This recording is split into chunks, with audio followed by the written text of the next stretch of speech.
દુબઈનો પોપિયો છે. આનો મોટો દેખાડવાનો છે દુબઈનો પોપિયો. આપણે જો આ દુબઈનો પોપિયો છે દુબઈનો, કારણ કે અમે જ્યાં સાવરકુંડલા બાજુ કામ કરવા ગયા હતા એનો છોકરો જ્યાં હતો દુબઈમાં, તો કાંઈક દુબઈમાં ગયેલો હતો તે દુબઈમાં એક ખાવા એ કદાચ લાવ્યો છે, પણ અમે એને પહેલી લઈ લીધું પાકલ પોપિયું એક ખાવા હાટું. પછી એના બે જોયા. જો આ એક હશે 5-5 કિલોનું કવડું પોપિયું. જો હા, જો હાથમાં આવે એવું છે.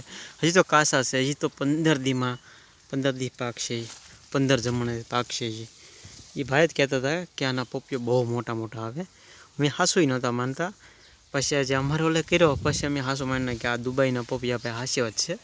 આ દુબઈના પોપિયા છે, જોઈ શકો છો તમે. દુબઈના પોપિયા એક છે, એક તો 5-5 કિલોનું છે ને આ ઉપર છે 3-4 કિલાના. જો હજી આવે છે એનો ફાલ ઉપર ને ઉપર હેઠળ હાલ્યા જ આવે. જો કેટલા ફૂટનો છે, જો હું 5 ફૂટનો છે, મારો હાથ છે એટલા ફૂટનો, એટલે 8 ફૂટનો.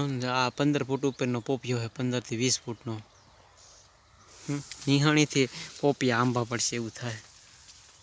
જો જે તમને હાસું ન લાગતું હોય તો મારી પાસે બી છે પોપિયાનું, તમે જોતું તો લઈ જાજો. બસ કહેતા નહીં, કીધું નહીં. જો આપણે મેં તમને પહેલાં દેખાડ્યું એ બે છે મારી પાસે, જોતું એને લઈ જજો દુબઈના પોપિયા.